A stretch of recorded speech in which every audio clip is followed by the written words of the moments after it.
Boa tarde, amigos. Estamos aqui de volta e esta semana está rica em novas inconveniências a serem comentadas aqui.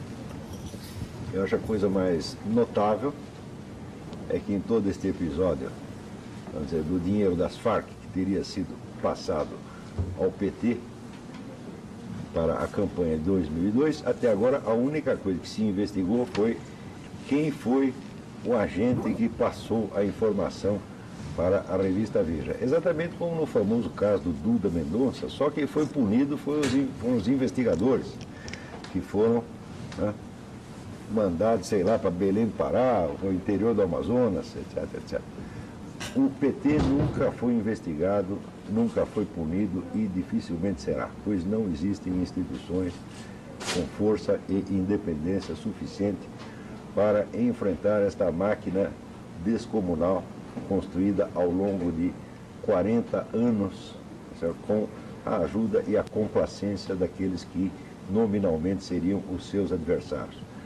Porque o PT soube explorar tão bem esta coisa da vitimização que qualquer candidato petista que venha da classe pobre, depois que ele chega a deputado, senador, governador de estado, cheio de dinheiro, ele ainda continua sendo o coitadinho e todo mundo tem que passar a mão na cabeça dele.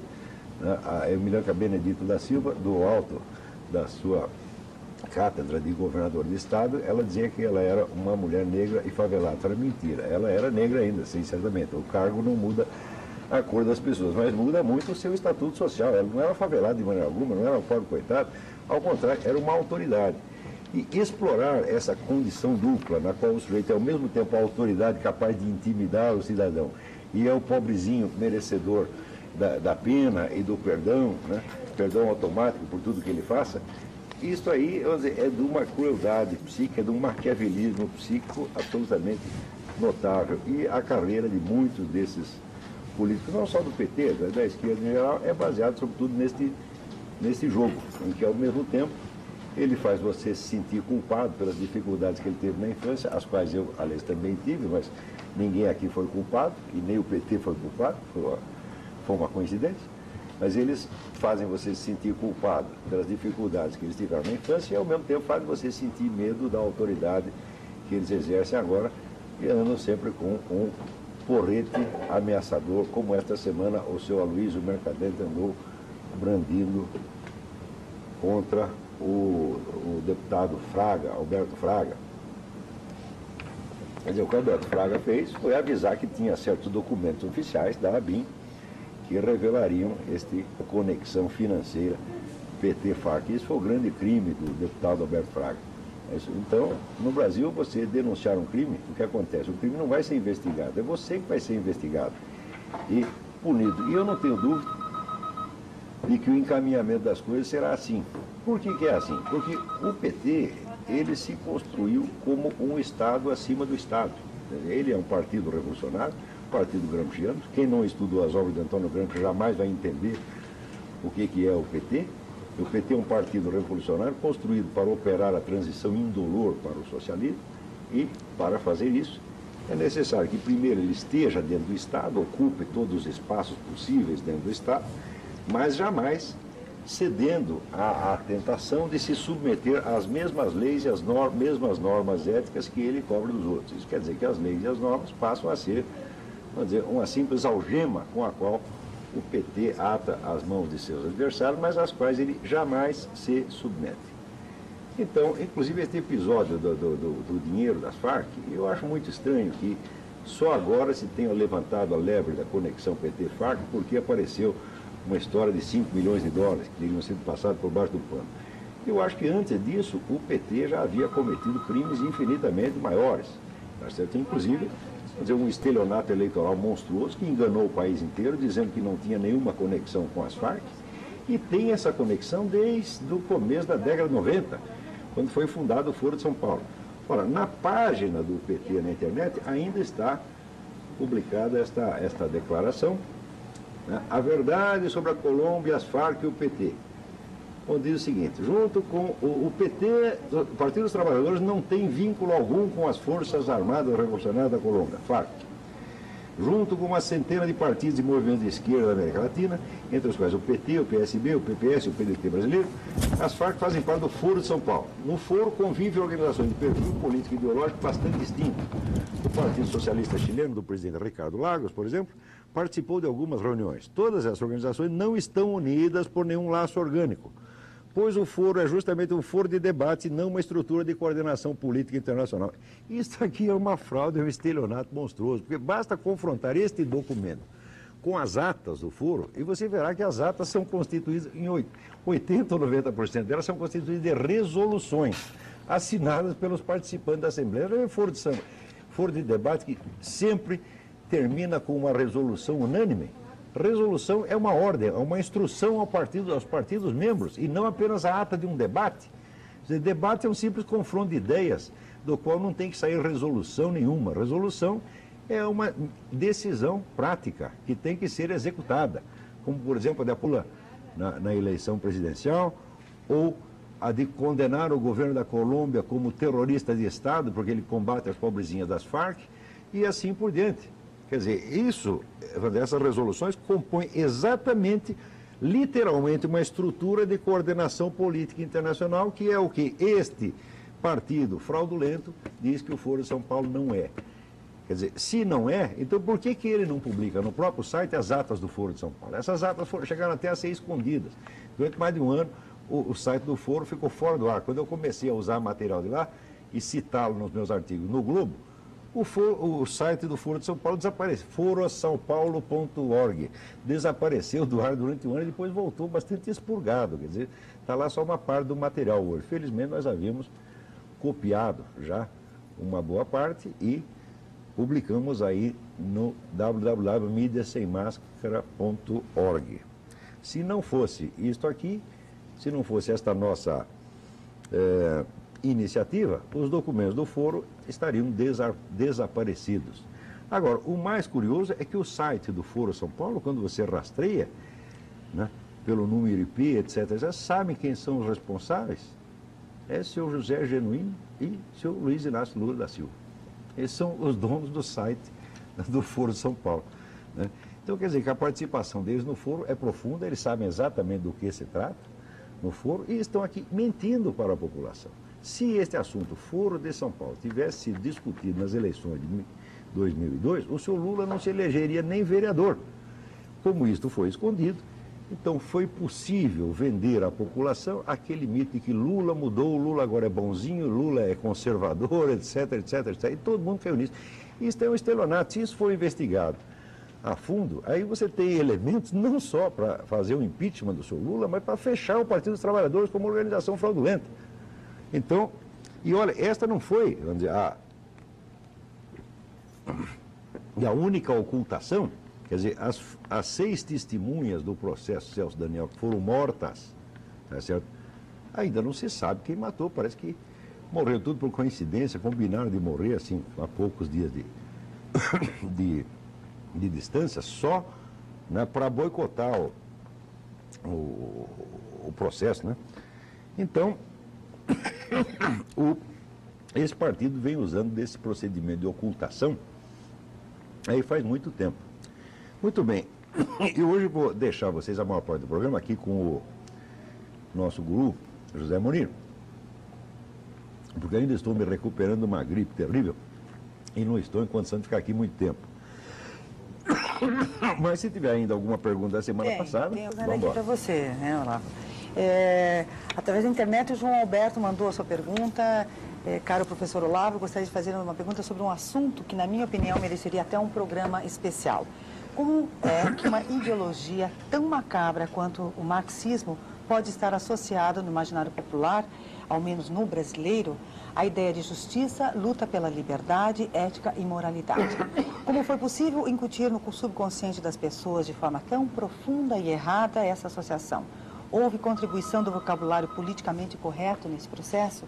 Como é que a esquerda conseguiu, por outro lado, vincular à direita a ideia de corrupção, violência e crueldade? Como é que, quando se quer criticar qualquer político, basta dizer que ele é ou tornou-se direitista? Bom, isso aí, para explicar isso aí seria longo e você tem razão dizer que isso merece só um programa, mas merece um programa integral só para isso. Mas, para começar uma explicação, há um fator que não pode nunca ser esquecido, que é que jamais houve no mundo uma organização como a KGB. A KGB chegou a ter 500 mil funcionários dentro da União Soviética e mais de 5 milhões de colaboradores informais espalhados aí pelo mundo. Nunca houve uma organização desse tamanho. E todo este negócio da propaganda comunista no Ocidente, tanto a propaganda explícita quanto a propaganda velada, tudo isso veio da KGB.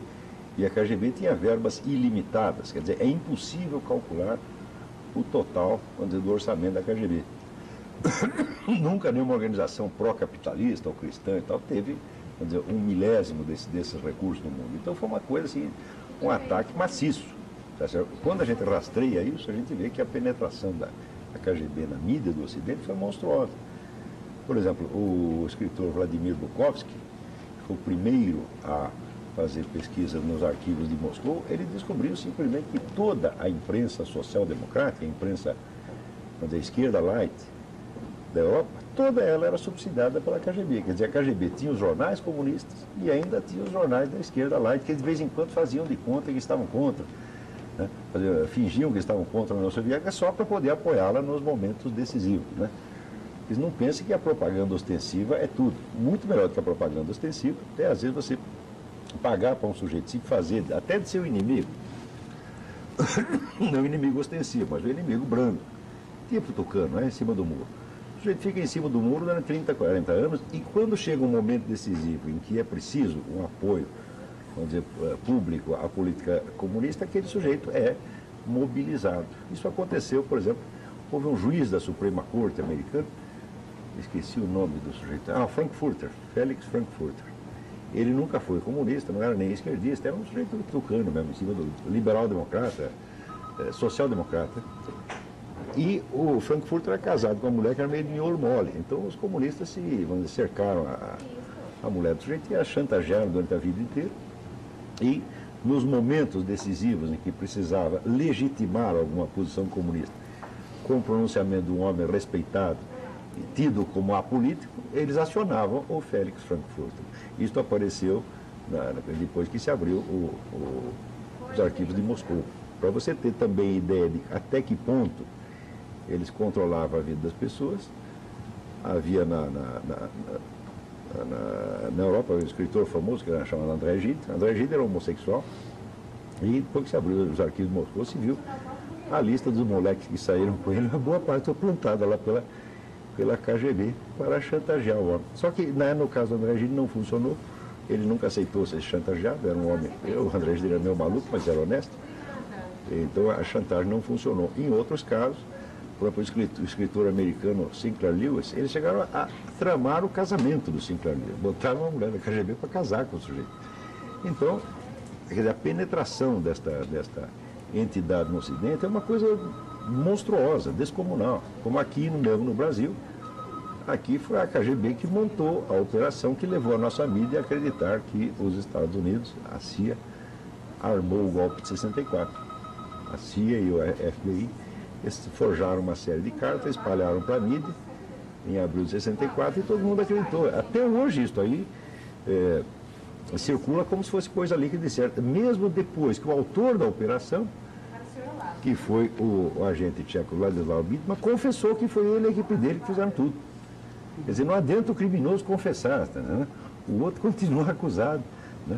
Isso é um caso estranho, isso aí só a propaganda esquerdista que consegue esses feitos. Nunca houve nenhuma organização no mundo capaz de enfrentar um negócio desse. Você pensa que a CIA pode, vamos dizer, CIA tem algo a enfrentar, tem condição para enfrentar a KGB? A CIA é apenas um dos inumeráveis serviços secretos que tem nos Estados Unidos, tá certo? E os recursos dela, vamos dizer, comparar a KGB é a mesma coisa que você comparar, sei lá, um posto de gasolina com a Arábia Saudita, não tem proporção. Né? Se você juntar os movimentos anticomunistas que houve no Ocidente, foram sempre movimentos pequenos, isolados, separados uns dos outros. Nunca houve uma coordenação como a KGB, como existe ainda. Você não pensa que isso aí acabou. Depois se desmantelou a União Soviética, não se demitiu um office boy. da KGB. Estão todos lá com todo o dinheiro que tinha antes. Todo o dinheiro não, porque uma boa parte do dinheiro da KGB veio para o Ocidente sob a forma de firmas, de uma operação de lavagem de dinheiro da história. Tem muitas multinacionais que estão operando no mundo e que são, vamos dizer, a mão da KGB que está lá e ninguém sabe. Eu lhes recomendo sobre isso o livro do Vladimir Bukovsky, Julgamento em Moscou. Isso, além dos livros que eu já mencionei aqui, do Harvey Clare, que são os Annals of Communism, da Universidade de Yale. Né? A documentação sobre isso é muita e o conhecimento que tem disso no Brasil é zero. Então as pessoas estão julgando a coisa totalmente sem perspectiva. Tem gente no Brasil que, se você fala de propaganda comunista, de presença da KGB, o sujeito ri. Mas aquele riso do caipira, que ele não sabe como uma coisa existe, então, está falando que tinha propaganda comunista aqui, quer. Eles são os palhaços, que desconhecem o assunto na sua totalidade. Saiu até uma tese, né, de um sujeito, eu não lembro o primeiro nome, mas o sobrenome era significativo, chamava-se Pato, não sei o que, doutor, não sei o que, Pato. Né? E ele publicou uma tese que chamava Em Guarda contra o Perigo Vermelho. Então ele estudava o movimento anticomunista no Brasil, nos anos 30, 40, 50.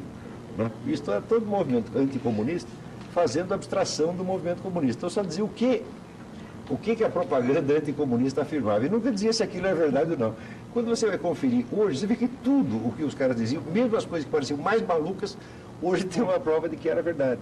Então eu preciso confessar, como até a escritora americana Susan Sontag, que sempre foi esquerdista pra caramba, foi uma espécie de Jane Fonda da literatura, ela, uns anos atrás, acho que a Susan Sontag morreu outro dia, né? Morreu recentemente. Mas assim, né? uns 2 ou 3 anos antes de morrer, ela fez uma confissão. Ela disse, olha, quem, durante todas essas décadas, lesse somente a revista Seleções, conheceria melhor a realidade do comunismo do que aquele que lesse os livros e os jornais que nós fazíamos. Porque as Seleções diziam a verdade, nós não. Isso é a verdade.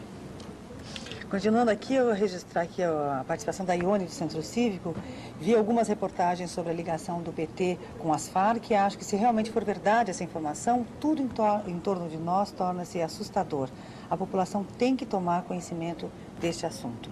Eu não perdi. Ela comentando só sobre a ligação do PT com as Farc, que ela liu, e dizendo que é assustador se isso for verdade, né? Que a gente tem que comentar. Tem que ser investigado, quer dizer, não é questão de acusar as pessoas assim a esmo, não. Tem que investigar direitinho. Não pode, porque eu tenho certeza que dentro do PT tem muita gente que não tem a menor ideia disso, não sabe que isso aconteceu e não sabe nem direito o que é o Foro de São Paulo. Porque os caras, os representantes que vão para o Foro de São Paulo são a elite, são a nata. Né? Vai os caras de cima, vai o Gilberto Carvalho, vai o Marco Aurélio Garcia, vai o Zé Dirceu, o próprio Lula. E a massa dos militantes não é informada disso. Tem muita gente que acha que o PT é uma espécie de partido trabalhista, do tempo do Getúlio Vargas, trabalhista inglês. Né? E não, esse é um partido revolucionário, um partido gramsciano, que está inspirado todinho na estratégia de Antônio Gramsci, que ele está aplicando com enorme sucesso, porque ao longo desse tempo ele conseguiu desativar praticamente todas as forças políticas que poderiam se opor aos seus planos e conseguiu controlar a mídia, as universidades, vamos dizer, a administração federal, enfim, tem todo, e no fim das contas a justiça. Né?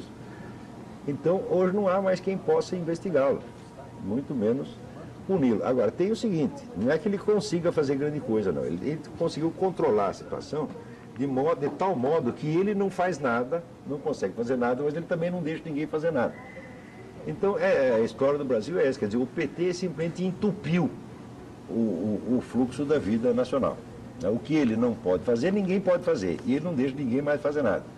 Tá certo? E, a esta altura, a gente pode reclamar, mas reclamar é uma coisa, agora punir esses crimes é outra, completamente diferente. E a Rosa do Juvevê, ela pede para você comentar sobre a ida de homens para Cuba para se especializarem em defesa. Ela pergunta por que para Cuba e qual a sua opinião? Veja, na Venezuela, já a integração da polícia secreta do seu Chávez com a de Cuba já chegou a tal ponto que os oficiais investigadores cubanos, mandados pelo governo Fidel Castro, eles têm jurisdição dentro da Venezuela. Eles podem investigar cidadãos cubanos e venezuelanos, e podem prender venezuelanos dentro do território da Venezuela. O que estão fazendo aqui é preparar exatamente isso. Não é isso? Porque agora esse pessoal eles estão tão poderosos que já perderam totalmente a vergonha. Esse seu Mauro Marcelo, que é o presidente da BIM, ele não devia ter ocupado o cargo, o diretor da BIM não devia ter ocupado o cargo por um minuto, porque tão logo nomeado, o seu primeiro ato oficial foi fazer um discurso de propaganda petista. Como é que o sujeito continua no cargo depois disso? Continua só porque ninguém tem força mais para se opor à vontade imperial do PT. Mas que isso é uma imoralidade, que esse cidadão mostrou a sua total falta, vamos dizer, de idoneidade para dirigir um serviço secreto. Um diretor de serviço secreto não pode ser um propagandista partidário, não. Ele não devia estar lá para trabalhar para o PT, mas sim para trabalhar pelo Brasil. E o fato é que ele praticamente declarou que está lá para trabalhar pelo PT, que é o que ele está fazendo. E qual é o serviço que faz para o PT? Esconder documentos, esconder indícios e provas de possíveis crimes petistas. É o que o sujeito está fazendo. No momento, toda a investigação que está sendo empreendida é só para esconder a coisa mais um pouco, não é para revelar, não. É só para descobrir quem foi que vazou, é para tampar o vazamento. Daí ninguém mais quer saber de nada. Agora, eles dominaram de tal maneira a imprensa que quando saiu a denúncia da revista Veja, o restante da mídia calou, ficou quieto na mesma semana. Ora, quando era no tempo do Collor, uma conversa entreouvida por um motorista foi suficiente para abrir uma CPI. E agora, o que o governo alega contra a denúncia da Veja? Ah, a Veja não provou. Eu digo, não cabe a Veja provar. Quem prova ou desprova é a justiça. Ao jornalista cabe, no máximo, revelar um indício, divulgar um indício, sabendo que é um indício. A mídia não tem autoridade para condenar ninguém. Tá certo? Muito menos para provar o que quer que seja. Ela pode dar um indício até bem fundamentado, como o Veja deu. Agora, no tempo do Collor não precisou indício nenhum, nem antes, nem durante, nem depois. Por quê? Surgiu com o tal do Heriberto, que foi plantado lá para ouvir essa conversa, surgiu a suspeita contra o Collor, daí houve aquele forrobodó todo do impeachment, depois a justiça continuou com o processo e se provou que não havia prova alguma.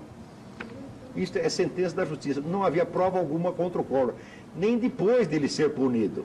Agora, aqui para abrir uma CPI, estão exigindo que a Veja já deu a prova inteira.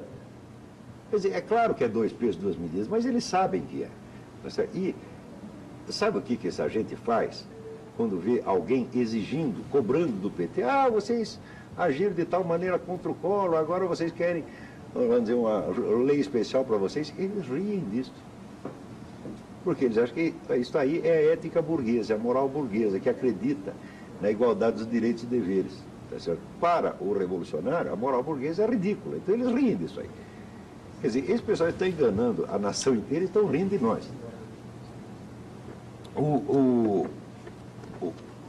Eu não me lembro o nome do Relações Públicas do PT, que em resposta a um artigo meu, escreveu uma carta ao Globo dizendo exatamente isso aqui. O Foro de São Paulo está enganado, o Foro de São Paulo é apenas um centro de debates. E eu, no artigo seguinte, eu o refutei, mostrando todas as resoluções que havia lá, nas atas do foro, e mostrando que ele estava mentindo. Eu ficou quieto e nunca mais amolou. Tá certo? Mas a mentira continua estampada na página do PT. Ora, também ninguém jamais perguntou ao seu Lula o que ele quis dizer com aquela famosa frase do discurso de posse, em que ele diz que foi eleito com a ajuda não só de brasileiros, mas de latino-americanos em geral. Quem são esses latino-americanos? É óbvio que ele está se referindo ao próprio Foro de São Paulo, tá certo? A turma das Farc, a Fidel Castro, etc, etc, etc.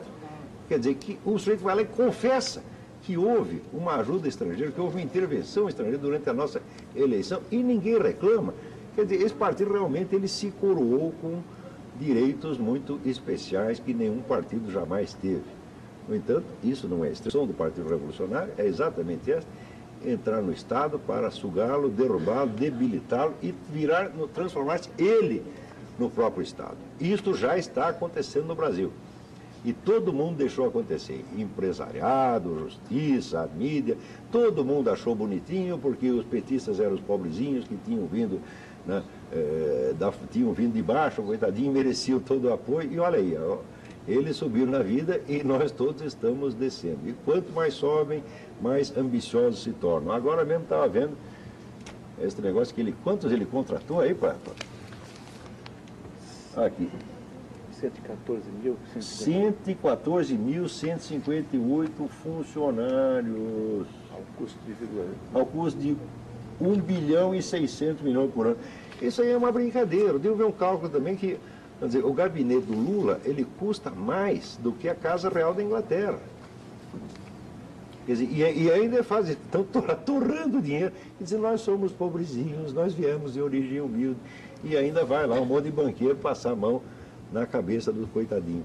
Quer dizer, isso é de um cinismo tão louco, assim, que eu observo tudo isso e falo, bom, aqui virou hospício mesmo, e parece que não vai retornar à normalidade. O povo brasileiro está perdendo a capacidade de julgar as coisas, perdendo o senso das proporções. Então eu vejo que nas discussões públicas as pessoas só fazem comparações descabidas, não sabem o que dá para comparar com o que. Entendeu? É aquele tipo de raciocínio, aquela lógica de criança, lógica de menino, que chega para o pai e diz, pô, mas se você fuma cigarro, por que você não me deixa fumar maconha? Entendeu? Ele não sabe distinguir alhos de bugalhos, isso é uma confusão mental. Agora, esta confusão mental foi implantada pela mídia. A mentira, você enlouquece as pessoas. Você não pode viver, vamos dizer assim, a mídia inteira oculta uma coisa como o Foro de São Paulo durante 15 anos. Não é possível que a mentalidade do país continue funcionando normalmente. Quer dizer, você começa, vamos dizer, a patinar, a escorregar, né? A sua inteligência começa a falhar. E o Brasil está dando um sinal de debilidade mental o tempo todo. Aqui tudo dá errado, ninguém sabe fazer coisa nenhuma. Agora, quando você vê uma situação de confusão tenebrosa, no qual parece que existe até macumba, às vezes não é macumba, não, às vezes a macumba chama-se mentira. Esta é a macumba mais eficiente que existe e enlouquece todo mundo. Olha, nós temos algumas outras participações aqui de nossos ouvintes. A Ana Lúcia Damarante, pela internet também, ela diz o seguinte, meus caros, estou adorando a coragem de vocês. Poderiam comentar a sujeição da empresa dita séria a esse governo? Dizem que o BNDES soltou 4 bilhões para a Globo, Bandeirantes, etc. É verdade? Mas esse negócio e falando, não é de hoje. só complementando, falando em BNDES, o que acho que o nome o Barbudo falou, vai ficar por isso mesmo?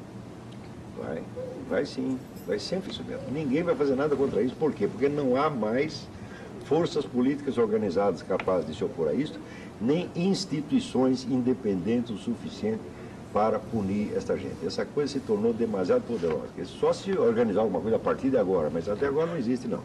Agora, não pense que esta corrupção vem de hoje, porque em 1993, o presidente da CUT, numa entrevista ao Jornal do Brasil, ele admitiu que a CUT havia 800 jornalistas na folha de pagamento da CUT. Isto foi, até aquela época, eu creio que a maior compra de consciências da história do jornalismo universal e da história da safadeza universal. Quer dizer, como é que pode um órgão político ter 800 jornalistas a seu serviço? 800 é mais do que tem na redação de qualquer jornal, grande jornal brasileiro. Dá para fazer 800 jornalistas, dá para fazer a Folha, o Estadão e o Globo junto. Tá certo? E eles têm tudo na mão. Isso sem contar os que estão na folha de pagamento do PT, dos outros partidos de esquerda, do Foro de São Paulo, etc, etc.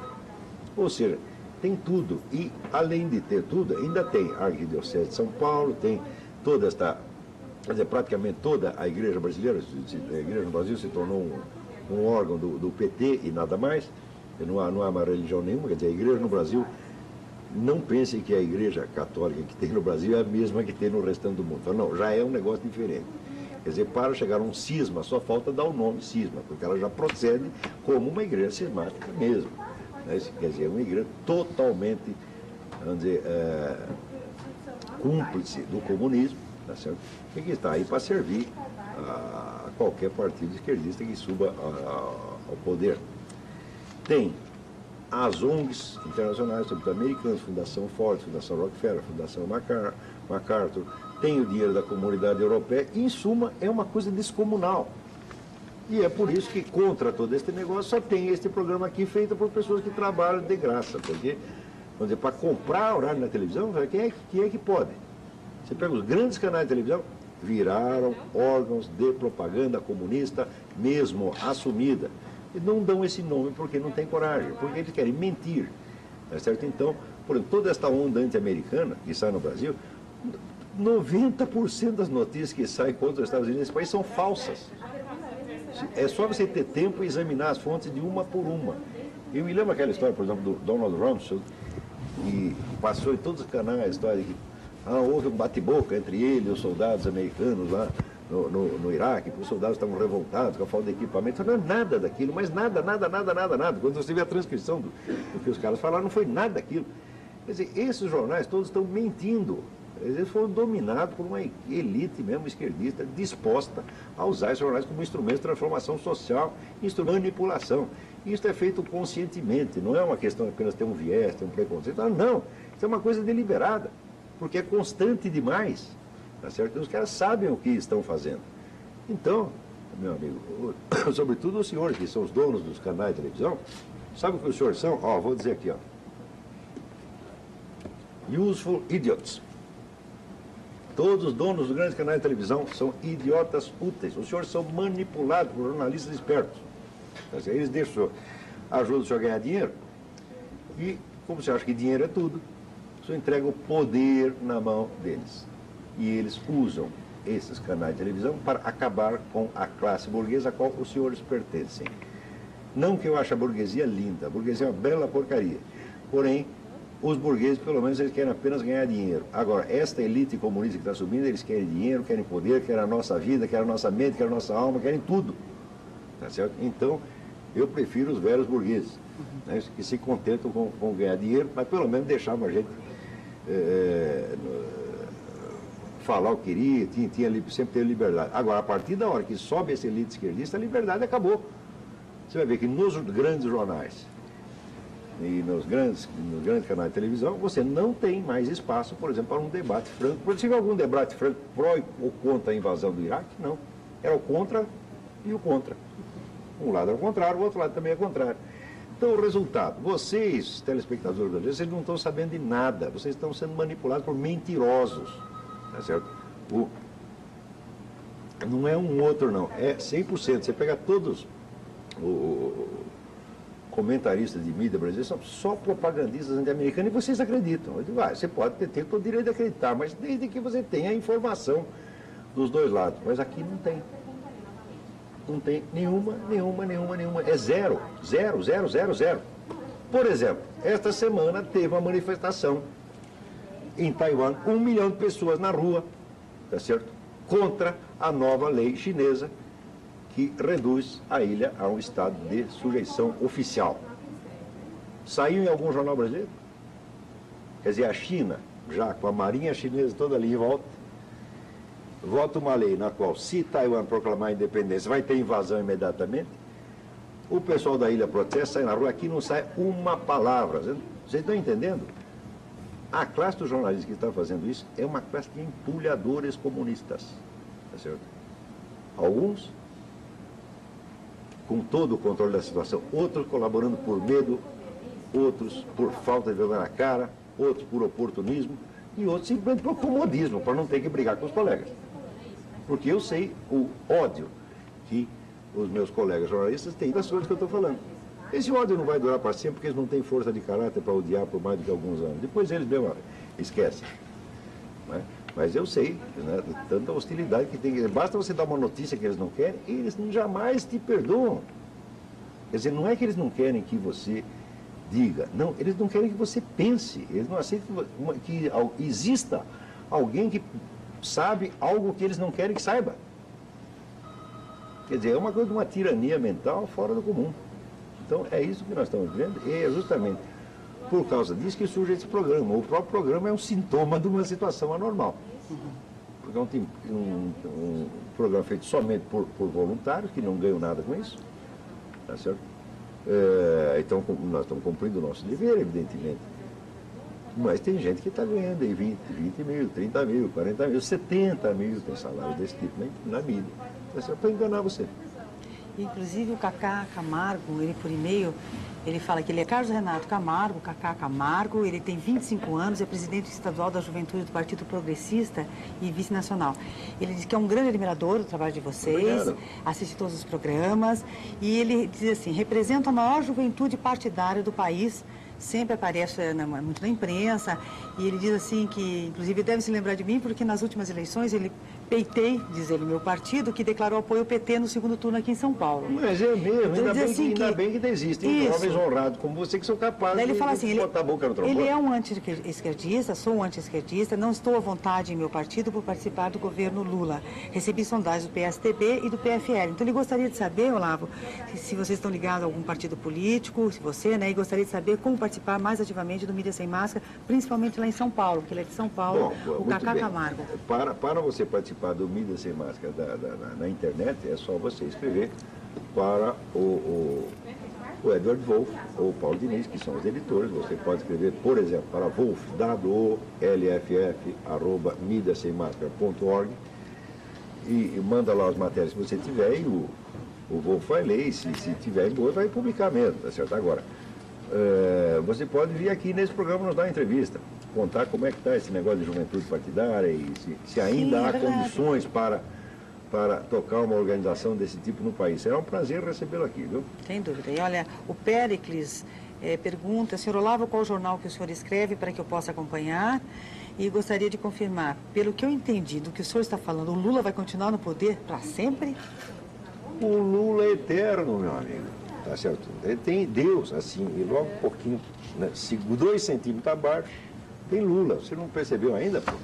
Lula é eterno, imortal, imutável e intangível. Tá certo? Agora, os jornais que é o seguinte, eu escrevo um artigo semanal no Globo, do Rio de Janeiro, um artigo mensal na Folha de São Paulo, um artigo quinzenal na 0 Hora de Porto Alegre, e de vez em quando escrevo alguns artigos nas revistas Bravo e Primeira Leitura, mas esses não têm periodicidade, escrevo quando me dá na cabeça. E depois vou lá... Agora, todos esses acabam depois de ser publicados, esperam alguns dias, depois eu ponho todos no meu site www.olavodecarvalho.org e ou no Mídia Sem Máscara, www.mediasemmascara.org. A gente sempre deixa aí também o endereço, né? Note bem, tudo isso aqui é tudo feito de graça, tá entendendo? Ninguém está ganhando dinheiro nenhum com isso, não tem patrocinador, nós pagamos do nosso próprio bolso. E o Valdir lá de São Paulo, ele fala a mesma coisa, ele também pergunta se você acha que o Lula vai ficar mais 4 anos após a reeleição. Aí o Olavo já respondeu, olha, não são mais 4 pelo jeito, né? A oposição está desmantelada, a única oposição que sobrou é o PSDB, mas o PSDB ainda tem uma parte de rabo preso com essa gente. Por exemplo, o PT, quando acusaram o PT de ter vínculo com as Farc, o site do PT respondeu, mas os primeiros deputados brasileiros que fizeram contato com a Farc foi na época o Arthur Virgílio, que agora é senador, né? É senador Arthur Virgílio? Agora, o atual senador Arthur Virgílio e um outro que era do PSDB. Porque, veja, PSDB e PT tinham toda ali uma interface, tá entendendo? São partidos surgindo da mesma origem. Eles vão se diferenciando com o tempo. Mas a raiz é comum e tem uma imensa área de contaminação. Então, é fácil, vamos dizer, você fingir uma oposição entre os dois, se bem que haja gente no PSDB que faz oposição autêntica, tá certo? E criar uma situação meio nebulosa, tá certo? Você não sabe se são amigos ou inimigos, e eles também não sabem direito. Quando convém, são amigos, quando convém, são inimigos. Isso não é oposição de verdade. A verdadeira oposição tem que ser oposição doutrinária, onde você é contra a concepção que o outro tem do Estado, que tem da sociedade, etc, etc. Você tem outra concepção. Isso no Brasil está praticamente proibido. Proibido em parte por quê? Por causa da repressão ideológica petista e por causa da inépcia dos próprios partidos. Bom, agora eu acho que eu vou levantar. Não vai dar para ser respondido nem essa aqui, só essa aqui dali, do portão. Vamos. A Veja conseguiu satanizar um movimento digno como o MST. Será que a revista Veja vai conseguir derrubar o Lula, como vem tentando desde o primeiro dia do governo? Satanizar o MST, o que quer dizer? Acusa o MST de invadir fazendas, tocar fogo em tudo, tá certo? Ser o maior latifundiário do país e não produzir nada. Isso não é satanizar, isso é fato. Eu não li todas as matérias da Veja e também não sou nenhum fã da Veja, tá certo? Mas o que é certo, quer dizer, qualquer proprietário rural que tivesse uma extensão de terra como o MST, tá certo? E tivesse a produção do MST, a terra seria tomada dele para passar para o governo, para passar a produzir. E do MST não se exige nada, o MST está aí faz mais de 2 décadas, tá certo? Quer dizer, tem terras, tem recursos, né? Tem empréstimo do governo, tem financiamento, e qual é a produção? Nada. Tá certo? Então, esse é um movimento puramente predatório, é um movimento político que só quer poder. Tá certo? E ele só não invadiu ainda as 24 mil fazendas porque não tem mão de obra para invadir. Tá certo? Senão, nós já estaríamos passando fome. Agora, chegaram à conclusão que o agronegócio é o grande inimigo, o agronegócio, nós todos estamos vivendo do agronegócio. Se invadir, acabou a comida, meu filho. E ele vai fazer isso, porque você sabe que para partidos revolucionários, a miséria, a crise, não fazem mal nenhum, ao contrário, nos ajudam. Tá certo? Então, se afundar todo esse negócio da exportação da soja, ótimo para o MST, ótimo para o PT, porque daí eles vão dizer, estamos numa grande crise, estamos passando por um período de ingovernabilidade, então precisa uma lei de exceção, e pronto, fecha um congresso, o cara, praticamente o congresso não precisa nem fechar, porque não existe. Mas, então, para eles, tudo isso é bom. Agora, não adianta a senhora, o brasileiro vai muito por essa coisa emocional, quer dizer, ele mete aquele emblema do PT aqui, e cada vez que ele vê aqui no espelho, ele chora, imaginando, né, o futuro maravilhoso, sociedade maravilhosa a qual eles estão contribuindo, e as pessoas ficam comovidas com a sua própria bondade. Esse é um processo, evidentemente, psicótico. Né? Quer dizer, em política não existe essa bondade total, santidade total, tá certo? Existe o malefício total, isso sim, mas a santidade total não é. Se você disser que um político é absolutamente mau, como por exemplo Stalin era mau, Hitler era mau, ali não se aproveita nada mesmo. Fidel Castro não se aproveita nada, Mao Tse Tung não se aproveita nada, Adolf Hitler não se aproveita nada. O mal existe. Agora, o bom, é de bom. Existe só o menos mal. Em política eles escolhem o mal e o menos mal. Agora, esse pessoal com essa, dizer, toda esta bobagem sentimentaloide com PT e MST, como se fossem pessoas santas, né? Naquele tempo não tinha quem queria beatificar o Betinho, que era um tipo absolutamente falso, era um homem de papelão, mentiroso pra caramba. Né? Então, já que você gosta do Betinho, eleja ele vereador, deputado, uma coisa assim, mas não vem dizer que é santo, não brinque com essa coisa de santo. Né? É que as pessoas já não são capazes de imaginar. Outro dia eu estava fazendo a lista de quais são os ídolos morais brasileiros. Quer dizer, pessoas que no Brasil tiveram fama de bondade excepcional. Era o Betinho, o Ulisses Guimarães, o Teotônio Vilela, né? Tancredo Neves. Então, quer dizer, o povo perdeu o sentido do que é verdadeira bondade. Idade não consegue nem imaginar. Então, quer dizer, basta um sujeito não meter a mão no bolso do outro, ele já virou santo. Então, vocês estão com um padrão de exigência moral muitíssimo baixo. Tá certo? Então, nesse padrão, aqui João Pedro Estedra e Zé Rainha viram santos. Agora, o que fizeram de benefício para quem quer que fosse? Tá certo? Você vê como essa gente trata qualquer membro do MST que decida sair do movimento. No Rio Grande teve isso, tem um sujeito que era membro do MST, decidiu sair e largar o movimento, amarraram a mulher do sujeito numa árvore, amarraram o sujeito numa árvore e estupraram a mulher dele na frente dele. Isso está documentado no Jornal da Farsugo, depois do depoimento do cara. Quer dizer, são esses que a senhora está aí idealizando. Isso é um monte de bandido. Tá? E não fizeram bem nenhum a ninguém. Acumularam a maior quantidade de terras que algum latifundiário já teve e ninguém exige que eles produzam nada. Como é que é isso? Ele também é 2 pesos, 2 medidas. Né? Agora, o Stedley também, com todo o poder que ele já acumulou na mão, poder, riqueza, etc., etc., ele continua sendo tratado como se fosse o pobrezinho. Como se fosse o pobrezinho desamparado. E o que é isso, pô? Pobrezinho desamparado, eu também nasci pobrezinho desamparado. Tá certo? Minha família era muito pobre quando era pequena, mas eu não vou ficar usando isso como um instrumento de chantagem. Vai dizer, vocês têm gostado do meu programa porque eu sou um pobrezinho. Que coisa mais ridícula. E pior quando o sujeito que faz isso, por outro lado, ele age como ameaçador, que esse João Pedro Estedley, ora é um coitadinho que nós temos que passar a mão na cabeça dele, ora é o todo-poderoso que vai acabar com a gente e matar 24 mil fazendeiros. Então, pelo menos decidam qual é o papel. Ou vocês são pobrezinhos para apelar à nossa piedade, ou vocês são cães ferozes querendo nos inspirar medo, porque as duas coisas ao mesmo tempo é esquizofrênico demais. É isso? Então eu vou deixar vocês aqui agora com o nosso guru, José Munir, que tem muitos assuntos e voltarei a semana que vem. Muito obrigado. E agora então o Munir, então, tudo bom? Tudo bem. Eu acho que há uma série de coincidências muito grandes nas perguntas de hoje. Como é possível que no Brasil faça de tanto certo qualquer ideologia marxista, e como é possível que haja uma pergunta como essa feita pela Lia, em que ela nitidamente vê o MST como sendo uma vítima do mundo, né? E como sendo uma vítima da revista Veja, se não me engano.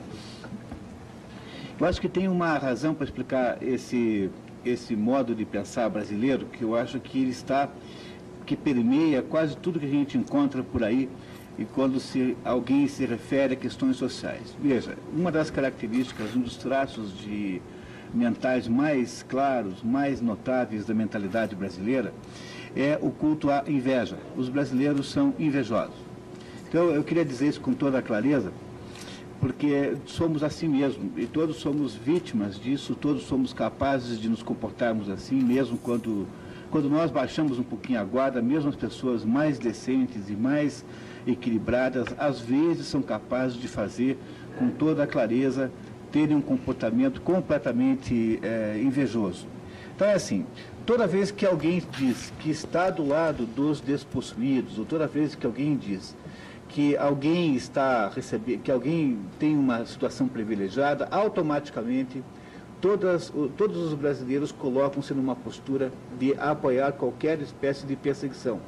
Então, qual é a matéria-prima da qual se nutre o MST? O MST se nutre da ideia de que os fazendeiros são uma porção de gente completamente má, gente que é parecida com aqueles senhores de escravos que, de vez em quando, as novelas recuperam aí na televisão brasileira, e que essas pessoas que estão invadindo as fazendas produtivas ou não, são pessoas completamente perseguidas, pobres, miseráveis e injustiçadas, quando, na verdade, essa é apenas uma espécie de fantasia que se coloca assim, porque é deste modo que a mente dos brasileiros entendem o mundo. Então, se você começa a pensar e começa a analisar os dados em si, quer dizer, o que faz o MST? O MST, ele reúne nas cidades pessoas desempregadas. Desempregadas por quê? Desempregadas por causa dos defeitos do nosso modelo econômico. Desempregadas pelo fato de que dar emprego no Brasil é uma ação de altíssimo risco. E essas pessoas, então, são convencidas de quanto elas são vítimas da sociedade e do mundo. E elas, então, são levadas pelo MST para organizar invasões que são tão absolutamente e tão claramente programadas que eles contam no jornal antes que vão fazer isso. E essas invasões, então, expansões de terras de pessoas que estão trabalhando, e essas ocupações de terras são desastrosas. Enquanto o IBAMA persegue qualquer fazendeiro que tenha cortado um pinheiro aí, vai para o Jornal Nacional como sendo um delinquente, um criminoso, esses MST cortam todas as árvores, transformam em pinheiro, matam todos os animais, consomem os animais, invadem a casa que as pessoas moravam, fazem o que bem entendem. E tudo isso ainda para serem chamados por uma parte da imprensa brasileira e por uma enorme quantidade de brasileiros de vítimas do sistema. Então, veja, como é possível que uma coisa dessa possa estar existindo? Como é possível que os brasileiros sejam capazes de comprar uma historiazinha tão primária quanto essa? Porque os brasileiros, cegos pela inveja que têm de qualquer pessoa que tenha dado certo, eles então aderem a qualquer processo persecutório, a qualquer ideia que possa dizer assim, não, nós precisamos melhorar a justiça do mundo, e a justiça do mundo é justamente perseguir aqueles que têm alguma coisa. É a mais simples e primária das atitudes humanas, a inveja, que de todos os 7 pecados capitais é o pior, porque ele não tem a virtude dos 3 que são divertidos, que são a gula, a luxúria e a preguiça. E dos 4 que sobraram, o pior de todos, porque o invejoso é aquele sujeito que não, suportando a ideia de não ter aquilo que o outro tem, ele tudo faz e todo esforço procede para que o outro perca aquilo que ele não tem. Ou seja, o invejoso é basicamente um destrutivo. E no Brasil a inveja é o tempo todo presente, e ela é fundamentalmente aquilo que nós vimos quando a gente, por exemplo, vê essas leis como taxação sobre grandes injustiças, agora há uma nova ideia de se impossibilitar a herança, ou seja, a herança só funciona por usufruto, só pode herdar aquilo que você pode usar e não mais do que isso, o resto passa para o governo. É uma ideia nova, já vai começar a aumentar em importância. E, além disso, os impostos sobre bens luxuosos, o imposto de renda progressiva é um exercício de inveja, não tem a menor dúvida disso.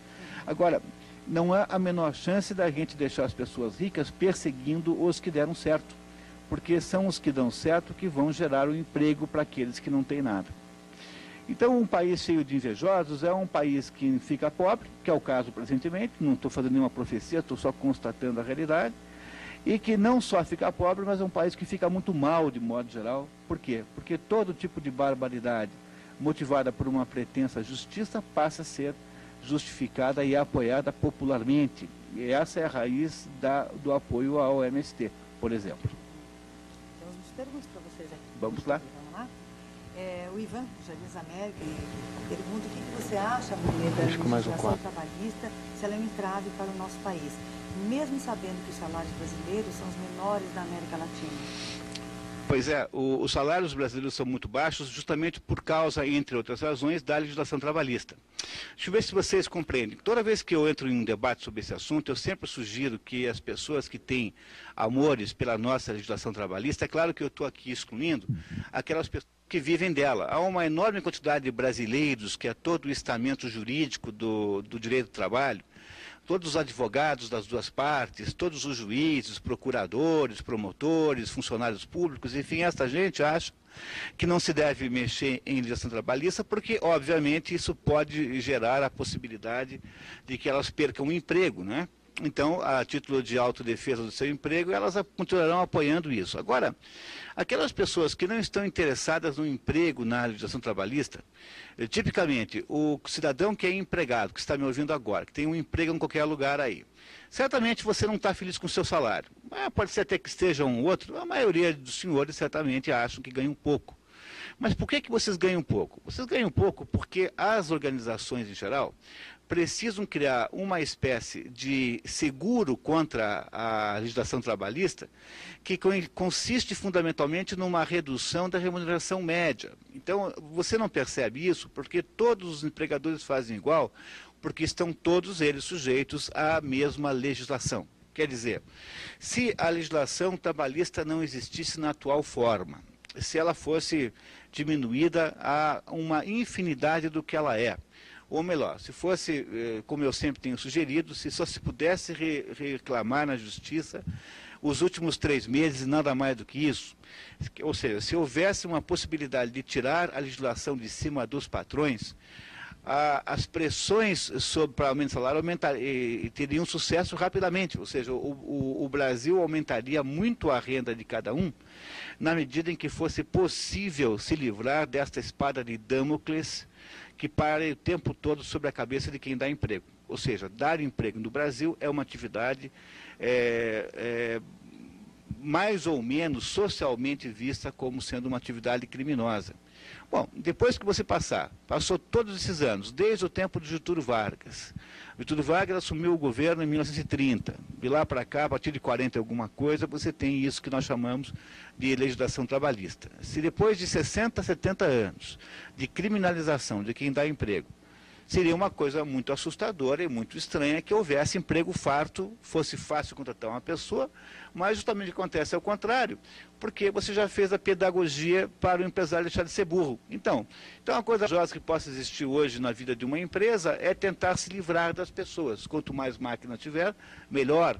Quanto menor for a sua dependência de pessoas, é melhor, porque você não sabe qual será o comportamento induzido pelo ambiente anti-empresarial que essas pessoas terão.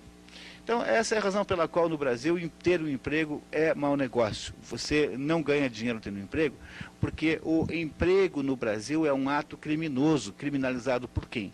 Pela esquerda, pelos intelectuais que são absolutamente contrários ao mundo empresarial e que conseguiram sucesso. Muito bem, na medida em que nós fomos criminalizando mais ainda, e agora só falta virem dizer que não tem emprego porque os empresários são os egoístas, não é isso? Quer dizer, agora o próximo argumento é assim, olha só, não tem emprego, o governo fez tudo o que podia para arrumar emprego.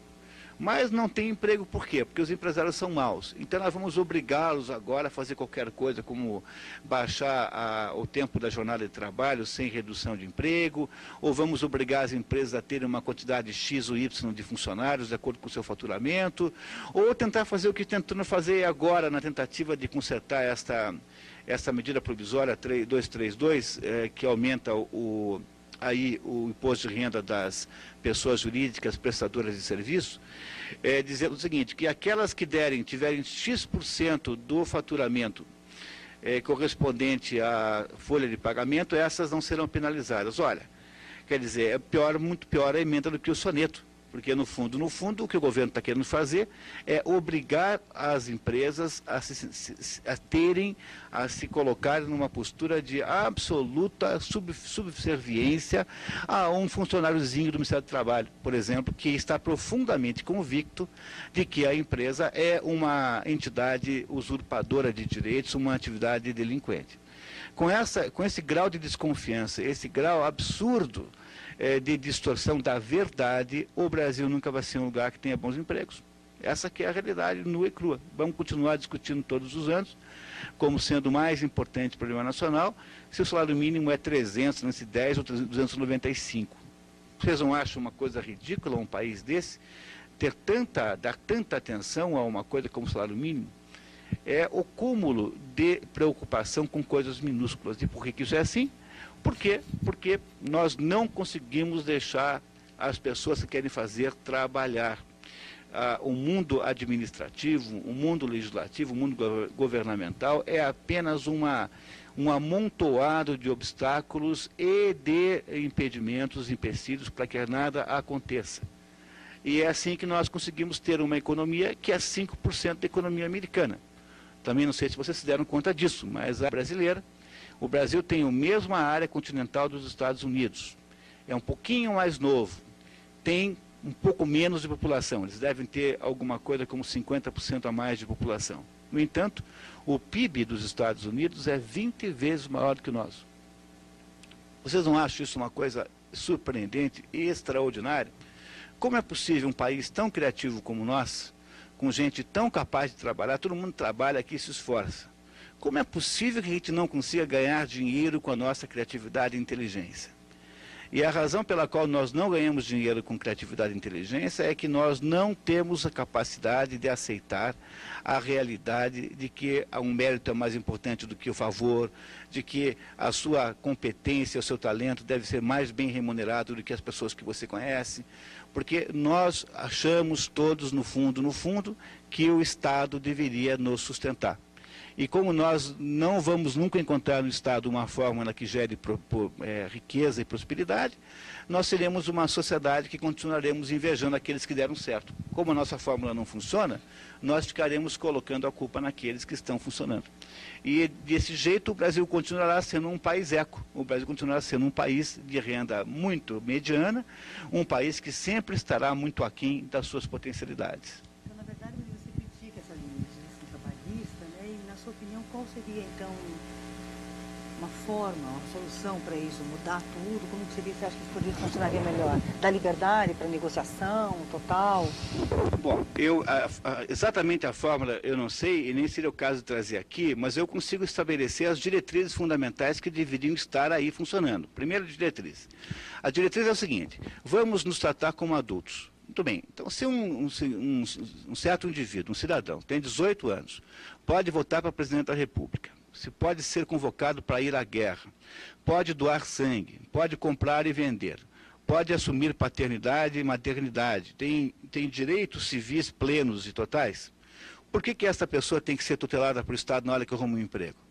Ora, se você não é capaz de se defender perante o seu patrão, então você deveria deveria pedir ao Estado que também o tutelasse no resto, porque não é uma atitude de adulto.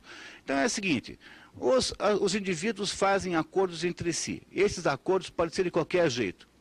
Se esses acordos forem descumpridos, aquela parte que se acha ofendida tem que ter um prazo para reclamar. Pode ir a um juiz pedir uma intermediação jurídica, mas esse prazo não pode ser muito grande, não. Por quê? Porque se você tem, depois de 3 meses que você está empregado num determinado lugar, você não recebeu horas extras, trabalhou a noite inteira, disseram a você que o salário ia ser X e foi Y. Você foi errado de modo errado e injusto com relação àquilo que você havia combinado, você tem todo o direito de reclamar, mas só 3 meses depois. Porque se você, 3 meses e um dia, você continua gostando dessa ideia, então você está conivente com a situação em que você se meteu. O seu direito de reclamar desaparece automaticamente, você não tem mais direito moral de reclamar. Bom, contestar isso é me dizer assim, olha, mas e as pessoas que são analfabetas e são ignorantes? Bom, essas pessoas então não deviam poder votar então. Quer dizer, você dá o voto ao analfabeto a uma pessoa que é, obviamente, uma pessoa inferiorizada mentalmente. Se isso é verdade, como é que você pode aplicar nos dois casos um critério diferente? E eu sei por que você aplica nos dois casos um critério diferente. É porque no caso do Estado, o Estado obviamente gosta da ideia de tutelar. Quer dizer, quando você fala de legislação trabalhista, imagine você as centenas e centenas de pessoas que vivem disso, exclusivamente disso, e que ganham a vida intermediando essa tirania chamada Justiça do Trabalho, que é uma tirania, uma legislação tirânica. Ela é uma legislação voltada para tutelar as pessoas, e os seus maiores vítimas não são os empregadores. As suas maiores vítimas são os empregados, porque são essas pessoas que não arrumam mais emprego. Mas não é porque não arrumam emprego porque o patrão o colocou numa lista negra qualquer. Não arrumam mais emprego porque as outras pessoas estão percebendo o que está acontecendo, e aí quando conseguem gerar um emprego, o geram com baixa remuneração. Por quê?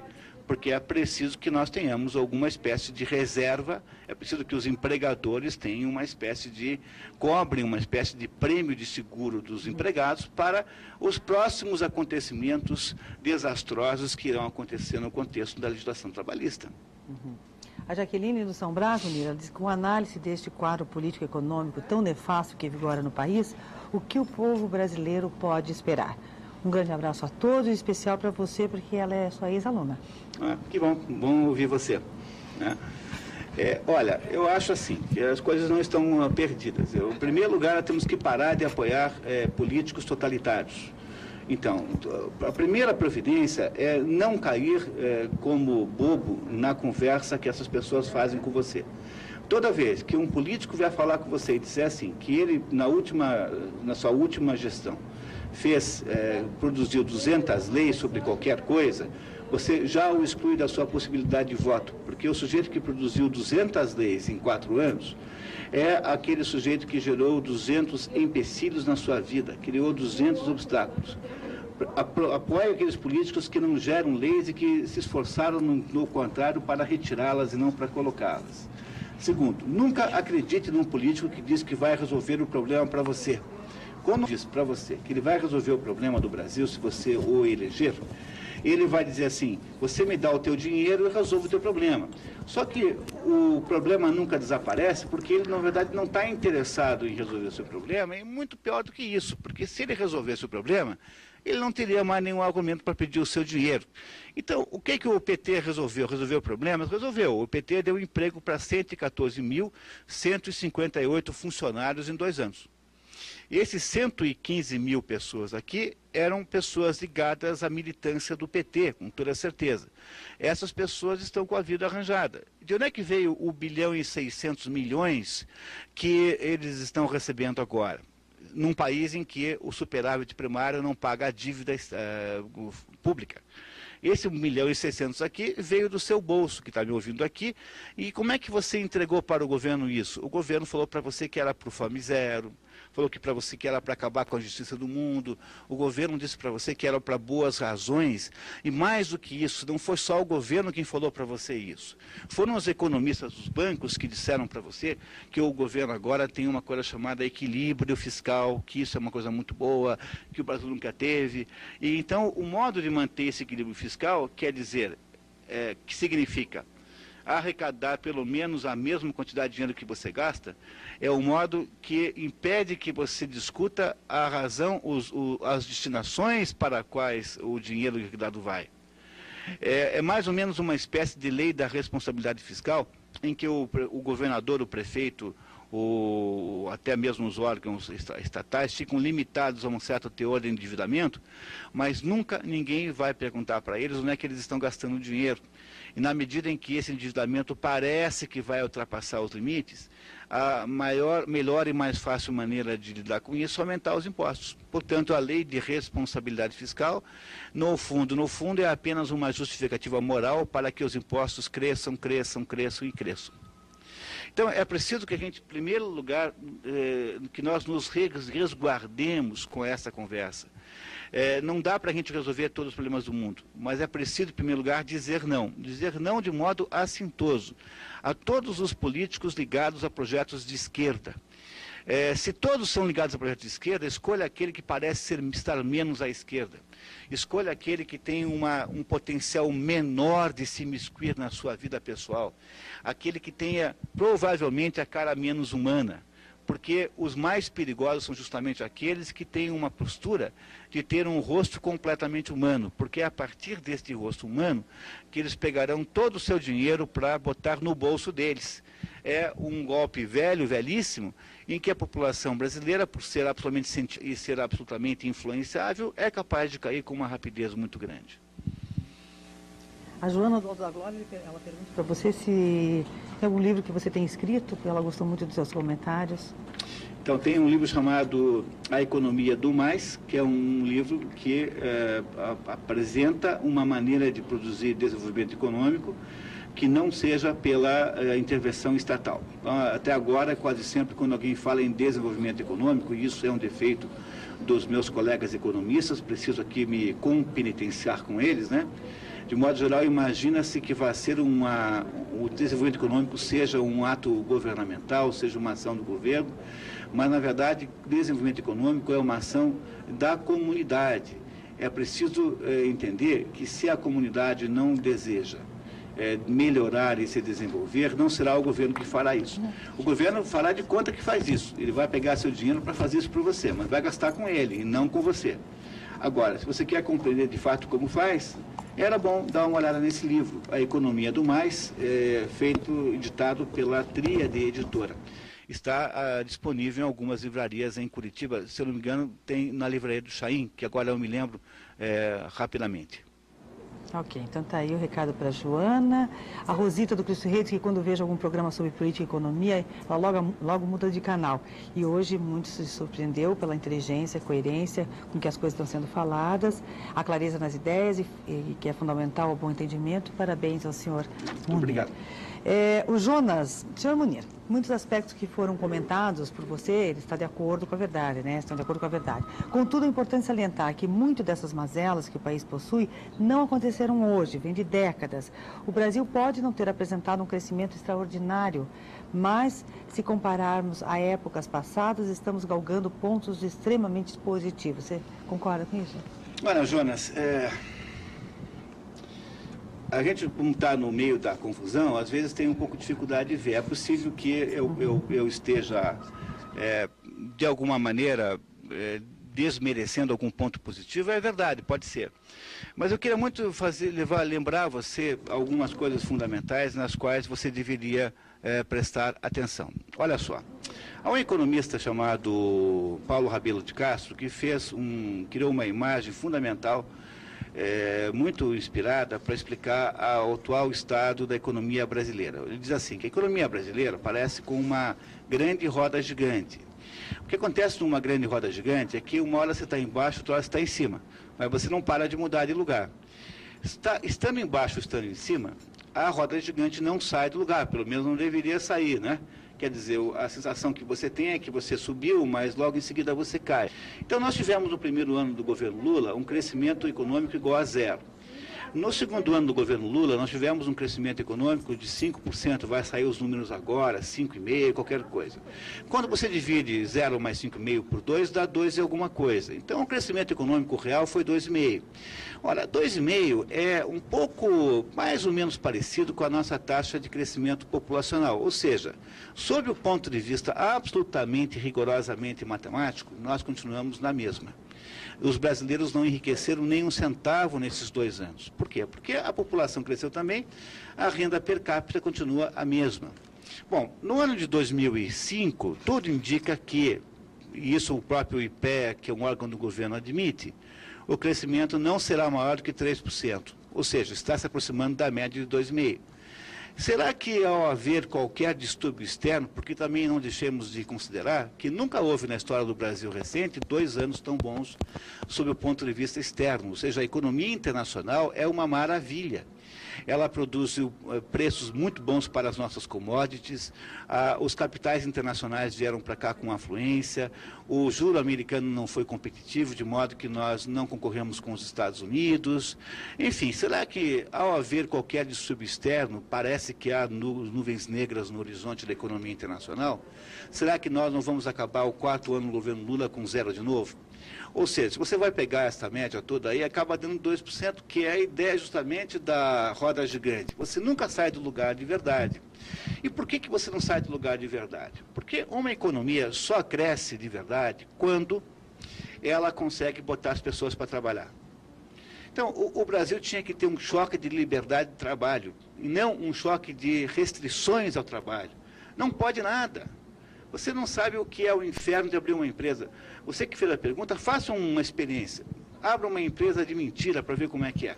Você tem que pedir licença para o Corpo de Bombeiros, para os órgãos ambientais, para o governo do Estado, para o governo federal, para a prefeitura, para não sei quem. Você fica 6 meses discutindo questiúnculas do sexo dos anjos para poder abrir uma empresa. Para fechar, demora 3 vezes mais tempo.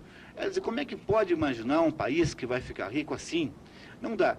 Quer dizer, a atual fórmula que nós temos hoje, a fórmula econômica brasileira, que consiste em o governo ficar com todo o dinheiro para ele, seja porque ele tem quase 40% de carga tributária, ou porque ele capta via mercado financeiro todo o dinheiro disponível para financiar a sua dívida.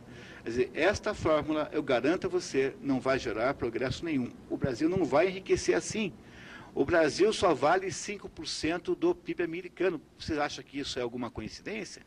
Agora, você me dizer que isso não começou ontem, há 2 anos, é verdade, não tenho a menor dúvida disso. Também, no entanto, eu não estou dizendo que para você que é verdade, porque eu esteja querendo aqui inocentar o PT.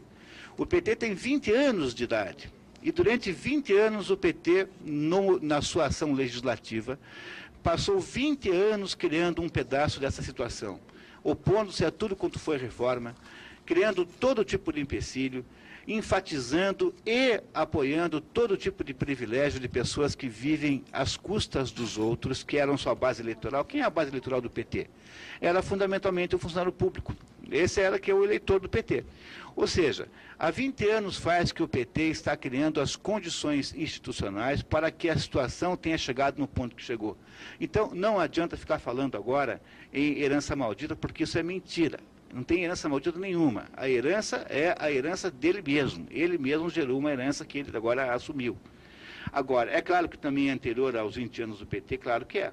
Na verdade, as origens desse fato estão na nossa maneira brasileira de ver o mundo, que acha, como o Brasil foi uma sociedade criada pelo Estado, o Estado sempre foi mais importante que a sociedade, que acha que, no fundo, ninguém tem que cuidar da sua própria vida, que é mais fácil você chamar o governo. Essa ideia que permeia toda a história do Brasil, ela foi se tornando cada vez mais sofisticada. Houve um processo de sofisticação nesta ideia brasileira clientelista e rentista. O Brasil é um país de rentistas, pessoas que acham que vivem apenas da possibilidade de usufruir do esforço alheio. Agora, é claro que, embora isso tenha histórico muito antigo, ao mesmo tempo, o processo todo se acirrou a partir do governo Juscelino Kubitschek, que foi quando nós aprendemos a fazer dinheiro falso, foi aí que começou a inflação brasileira, e, sobretudo, a partir do momento que a esquerda tomou o poder. Porque os primeiros anos de governo militar foram, de certa maneira, uma espécie de ilha de racionalidade nesse assunto. Na medida em que nós retomamos a democracia, automaticamente nós retomamos a ideia de que agora sim o Estado tinha que estar aí disponível para atender a todos. E é a partir desse momento que a esquerda toma o poder, já com o PSDB, agora com o PT, e é dentro desse contexto da esquerda que nós não vamos enriquecer nunca mais. E na hora então que tiver todo mundo do jeito que está agora, o governo vai dizer que é a culpa daqueles que não puderam fazer. Ou seja, quando o Brasil continuar assim, o governo vai dizer, está vendo? O capitalismo não funciona. Na verdade, o capitalismo nunca foi deixado trabalhar aqui. O problema do Brasil não é excesso de capitalismo, é falta de capitalismo. É falta de iniciativa privada, não é excesso de iniciativa privada. A Escilda da Campina do Siqueira, Munir, ela diz que é impressionante a passividade com que o povo brasileiro assiste às coisas que acontecem no país. Ela te pergunta o seguinte: será que eu, com 104 anos, vou ter que bater panelas na rua para acordar o povo? Pois é, a senhora podia começar, né? Talvez as pessoas criem um pouco de vergonha e fazem como a senhora, né? Que nós somos, de fato, passivos, somos. Há um comentarista lá no início da colonização do Brasil, um comentarista francês que escreveu um livro, eu sinto muito, eu não lembro agora os nomes, ele dizia o seguinte: olha, a coisa mais fácil que tem no mundo é você chegar para os índios brasileiros e convertê-los ao cristianismo. Você chega assim naqueles índios todos lá, e em 5 minutos eles viraram cristãos, todos. Eles não têm a menor resistência à catequese. No entanto, 10 minutos depois que você os converteu, eles já se tornaram tudo o que eram antes, esqueceram completamente que tinham virado cristãos. Essa nossa capacidade brasileira de não levar nada a sério, de certo modo, se é, por um lado, uma coisa muito boa, porque, afinal de contas, isso faz com que nós tenhamos uma maior predisposição a nos envolver em projetos malucos, tirânicos, sanguinários, ao mesmo tempo nos transforma em pessoas de uma docilidade, de um poder de serem manobrados extraordinários. Olha, eu vou até pedir desculpas para os nossos telespectadores, mas agora nós encerramos então as perguntas, porque o que acontece, né, Munir, as pessoas ficam fazendo perguntas até o finalzinho do programa, não dá tempo de responder, daí elas ficam chateadas, então nós vamos interromper agora, aí na semana que vem quem quiser fazer mais perguntas pode daí ligar para cá. Vamos responder aquelas que já foram feitas, por exemplo, essa do Antônio Carlos do Batel, que pediu para comentar sobre a questão da justiça do trabalho e o nosso medo de gerar empregos. Diz ele que ele teve 2 funcionários, um trabalhou por 1 ano, ganhava R$1.000, pediu uma indenização de 21 mil. E o outro trabalhou com ele por 90 dias, ganhava R$500, pediu uma indenização de R$9.000. Então, o malefício maior de todos não é você. Eu sei que você está sendo vítima. Quem está sendo de fato prejudicado por isso é o conjunto das pessoas que trabalham no Brasil. Porque você vai chegar à conclusão de que chega de ser otário e você não... Porque, obviamente, que essas pessoas terão uma chance muito grande de ganhar essas ações na justiça. Então, como você, milhares de outros empresários pensam 20 vezes antes de gerar um emprego. E será assim cada vez pior. Quer dizer, eu não sei qual é a inteligência de um sistema cujo objetivo final é destruir o emprego que as pessoas têm. Porque como é possível que nós sejamos capazes de não dizer uma palavra com relação a isso? Esse assunto da justiça do trabalho é escandaloso. Não é alguma coisa que tem que ser remendada ou que precisa ser melhorada. Não é alguma coisa que com um pouco de reforma melhora. É alguma coisa que nós temos que jogar tudo no lixo e começar do zero.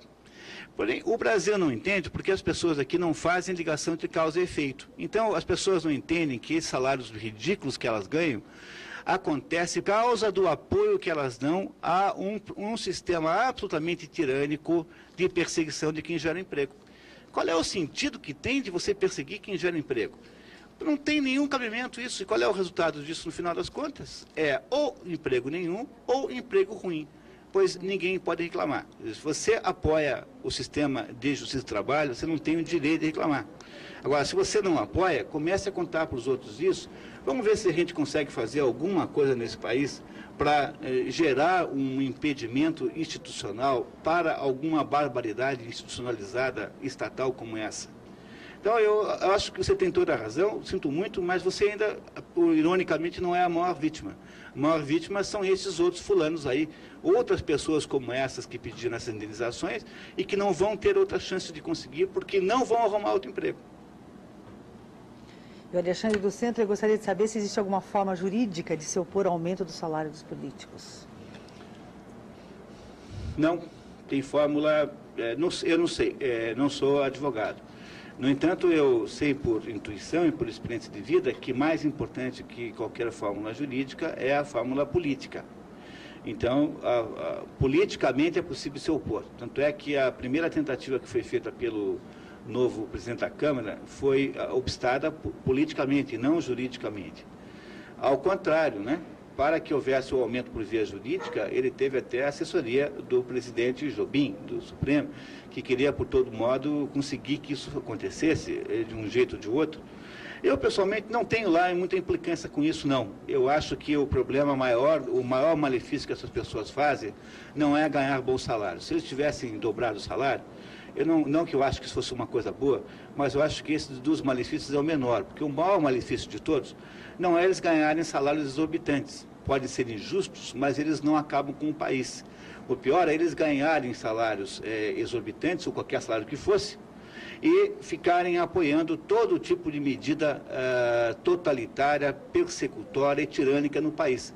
O malefício que eles fazem não é ganhar mais ou ganhar bem. Se ele ganhar bem, fica quietinho lá, então não fazendo nada para prejudicar a gente, né? Eu não queria nem entrar no mérito do salário, porque eu acho isso completamente secundário. O problema, o malefício que a gente faz é topar assinar qualquer coisa por um pedaço de orçamento, por um dinheirinho aqui ou um dinheirinho lá.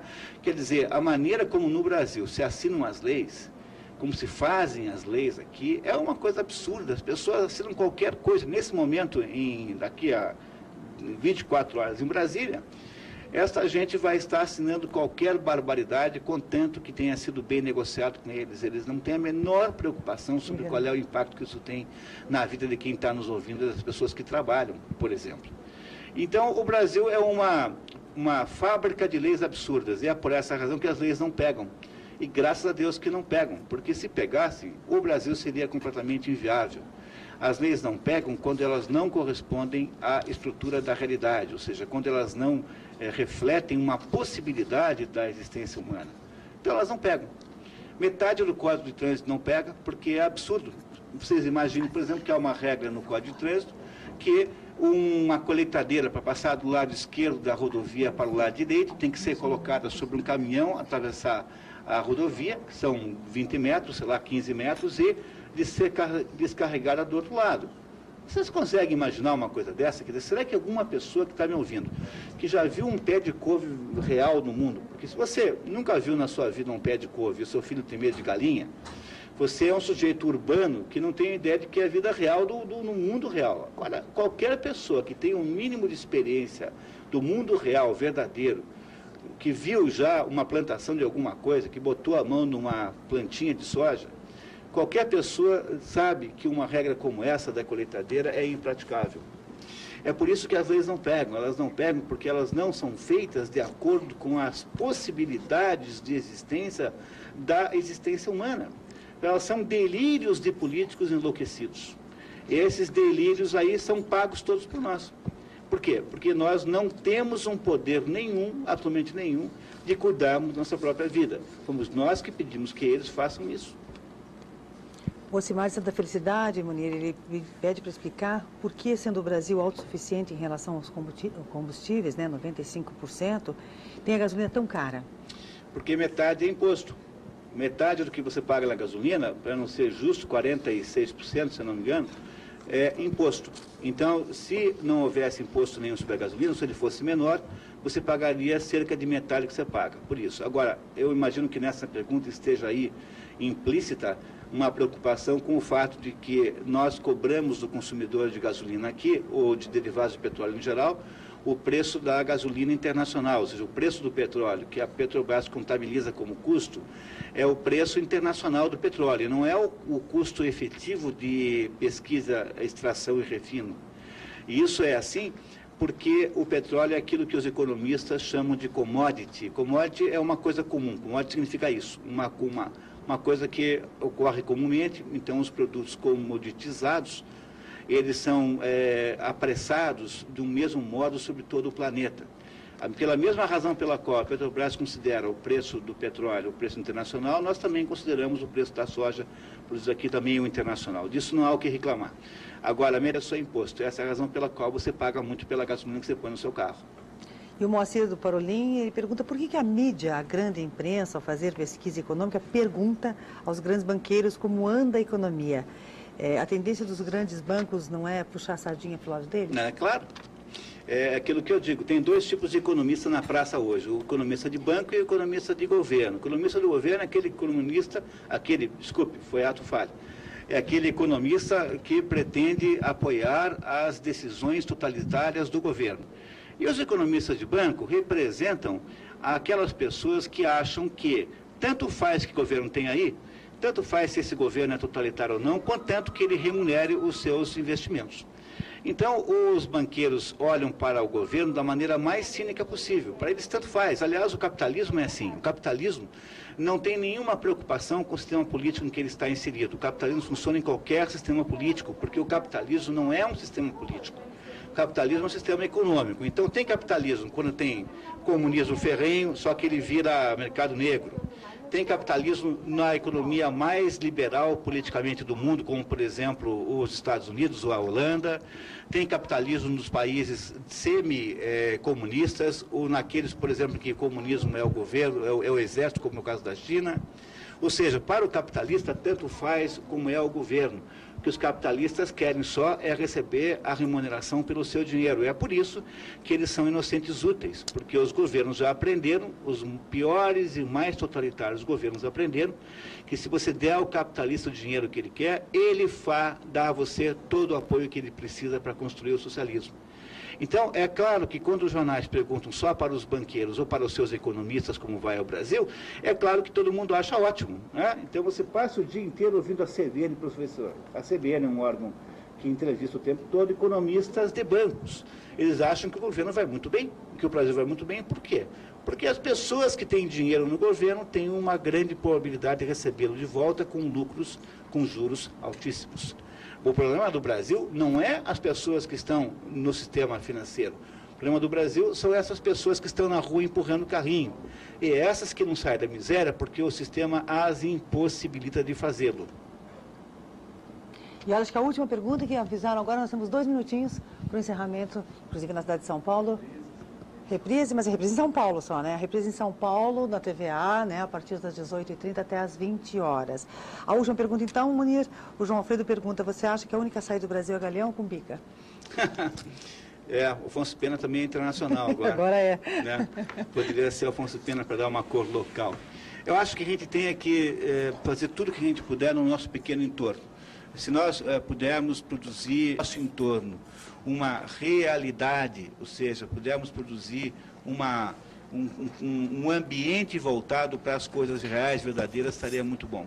Se você fizer na sua família um processo de desenvenenamento das pessoas, está muito bom. Se você puder fazer para os teus alunos na aula onde você é professor, se você fizer dentro da tua existência empresarial, criar um ambiente desenvenenado, está muito bom. Então, eu não sei quanto nós podemos fazer, mas nós podemos fazer muito mais do que nós estamos fazendo, de todo jeito. Garanto para vocês. Muito bem. Então, eu acho que agora terminamos, né? Queria, então, agradecer mais uma vez a atenção e dizer que o objetivo dessa nossa conversa hoje foi apresentar uma visão liberal dos problemas contemporâneos do Brasil, mostrando a vocês que há outro meio de fazer, sim, e esse outro meio de fazer não passa pela forma que está aí hoje em aplicação. Muito obrigado.